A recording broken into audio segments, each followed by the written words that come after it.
राष्ट्रपति चुनाव की तरह ही बीजेपी ने विपक्ष के खेमे में सेंध लगाने में कामयाब रही है। 6 अगस्त को उपराष्ट्रपति चुनाव होना है, लेकिन इससे पहले ही विपक्ष एकजुटता में इसमें खड़ी नहीं दिखाई दे रही है। यानी कि इस बार भी विपक्ष में बिखराव की स्थिति बनी हुई है। उपराष्ट्रपति चुनाव के लिए एनडीए ने उम्मीदवार जगदीप धनखड़ को मैदान में उतारा है, तो वहीं इनको टक्कर देने के लिए विपक्ष ने मार्गरेट अल्वा को उतारा है। रणनीति जानकारों का यह कहना है कि राष्ट्रपति चुनाव की तरह ही उपराष्ट्रपति चुनाव में एनडीए की जीत होने वाली है। इसका सबसे बड़ा कारण यह है कि विपक्ष में बिखराव है। इस बीच बड़ी खबर यह भी है कि बहुजन समाज पार्टी के अध्यक्ष और यूपी की पूर्व मुख्यमंत्री मायावती ने आगामी उपराष्ट्रपति चुनाव पर बड़ा फैसला लिया है। मायावती ने राष्ट्रपति चुनाव की तरह ही अपनी पुरानी रणनीति को अपनाते हुए एनडीए के प्रत्याशी उम्मीदवार जगदीप धनखड़ को समर्थन देने का ऐलान किया है। जब से मोदी की सरकार केंद्र में आई है, तब से अक्सर विपक्षी एकता को लेकर सवाल खड़े होते रहे। हालांकि ये सवाल मुख्यतः लोकसभा चुनाव के लिए होता है, लेकिन पीएम मोदी के सामने कौन होगा। लेकिन पिछले कई चुनावों में यह देखा गया है कि बीजेपी के सामने विपक्ष कैसे धराशायी हो जाता है। यूपी विधानसभा चुनाव, रामपुर, आजमगढ़ लोकसभा उपचुनाव या राष्ट्रपति चुनाव हो, सब में एनडीए ने विपक्ष को करारी शिकस्त दी है। लेकिन विपक्ष की ओर से कई बार कोशिश की जाती है कि विपक्ष एकजुट दिखे, हालांकि ऐसा हो नहीं पाता है। राष्ट्रपति पद के लिए एनडीए उम्मीदवार द्रौपदी मुर्मू के सामने विपक्ष ने यशवंत सिन्हा के तौर पर अपना उम्मीदवार तो उतारा, लेकिन समर्थन को लेकर कई दल पीछे हट गए।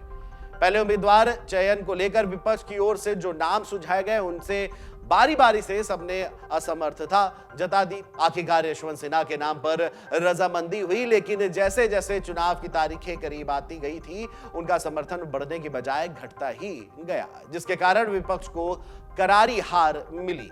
द्रौपदी मुर्मू ने सोमवार को भारत के 15वें राष्ट्रपति पद की शपथ भी ली थी। Chief justice of India N V Ramana ने निर्वाचित राष्ट्रपति द्रौपदी मुर्मू को राष्ट्रपति पद की शपथ दिलाई। मुर्मू देश की दूसरी महिला राष्ट्रपति हैं, साथ ही वह सर्वोच्च संवैधानिक पद संभालने वाली पहली आदिवासी महिला और स्वतंत्र भारत में पैदा होने वाली पहली राष्ट्रपति हैं। इसके अलावा विपक्षी दलों की एकजुटता का जोर जो है वो झटका राष्ट्रपति चुनाव में भी लगा। उससे उबरना कितना कठिन है, इसका प्रमाण तृणमूल कांग्रेस की ओर से की गई यह घोषणा है कि वह उपराष्ट्रपति के चुनाव में किसी का समर्थन नहीं करेगी, ना तो सत्ता पक्ष के प्रत्याशी जगदीप धनखड़ का और न ही विपक्ष की उम्मीदवार मार्गरेट अल्वा का। इस निर्णय को लेकर के टीएमसी कांग्रेस की प्रमुख ममता बनर्जी ने यह तर्क दिया है कि अल्वा की उम्मीदवारी के मामले में उनसे कोई विचार विमर्श नहीं किया गया।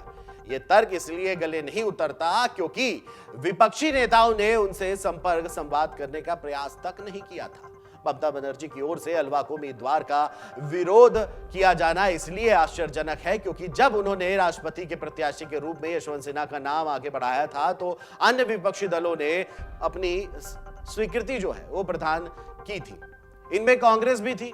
यह ममता बनर्जी ही बता सकती हैं कि वह मार्गरेट अल्वा को समर्थन देने के लिए क्यों नहीं तैयार है, लेकिन उनके रवैये ने फिर से यह सिद्ध किया है कि विपक्ष में एकता कायम होना कठिन है। तो वहीं कुछ अन्य जानकारों का मानना है कि वास्तव में विपक्षी एकता में नाकामी का एक बड़ा कारण यह है कि भाजपा विरोधी दल ऐसा कोई वैकल्पिक एजेंडा नहीं पेश कर पा रहे हैं जो देश की जनता को आकर्षित कर सके। ले देकर उनके पास यही कहने को होता है कि भाजपा को केंद्र की सत्ता से हटाना है। ऐसी कोशिश करने में हर्ज नहीं, लेकिन आखिर ये भी तो बताया जाए कि भाजपा को सत्ता से बाहर करने के बाद विपक्षी दल किस एजेंडे पर चलेंगे। क्या उनके पास ऐसा कोई न्यूनतम साझा कार्यक्रम है जिस पर सभी दल एक मत हो। डाउनलोड करें अमर उजाला ऐप और पाएं खबरें लगातार। अगर आप ये वीडियो YouTube पर देख रहे हैं तो हमारे चैनल को सब्सक्राइब करें और बेल आइकन को दबाना ना भूलें। अगर आप Facebook पर ये वीडियो देख रहे हैं तो हमारे पेज को लाइक करें।